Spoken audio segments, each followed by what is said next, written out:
म यहाँको नगरपालिकाको वडा अध्यक्षलाई नमस्कार गर्दै उपवडा अध्यक्षलाई यहाँ जति उपस्थिति भएको वडा उपमेयर साहब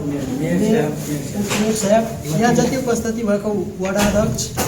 या सिप विकास कार्यक्रम अन्तर्गत मिथिला पेन्टिङ सम्बन्धी 7 दिने तालिम जति उपस्थिति भएको सबैलाई मतलब मेरो नमस्कार स्वीकार गर्नुहोला।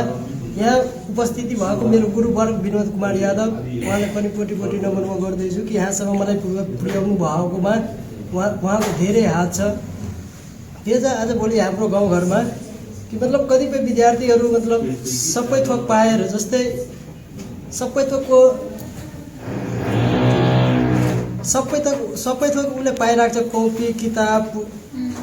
ड्रेस यताउति पनि पढ्न सकिराखेको हुँदैन भनिरहेको छ कि भन्न मार्दै रहन्छ कतिपय विद्यार्थीहरू कि मतलब मेरो यो छैन त्यो छैन यताउति मतलब बोल्दै रहन्छ। तर त्यस्तो होइन कि जब सपना साँचो हुन्छ नि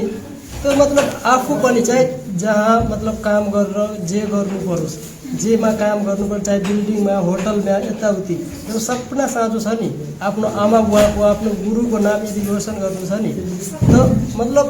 हुन्छ सक्सेस हुन्छ। किनभने म आफैले सोच्दैछु नि अहिले मतलब मैले कमसेकम 13 महिनासम्म बिल्डिङमा काम गरेर यहाँसम्म पुगेको छु। अहिले मतलब कतिपय विद्यार्थीहरूले भन्न थाल्छ कि मतलब म पढेको छु साइन्सको विद्यार्थी म बिल्डिङमा काम गर्छु मैले होटलमा काम गर्न जान्छु म अरूको कुरा सुन्छु यताउति धेरै बहाना मार्दै तर त्यो होइन त्यो विद्यार्थीको धर्म होइन। किनभने जब सपना छ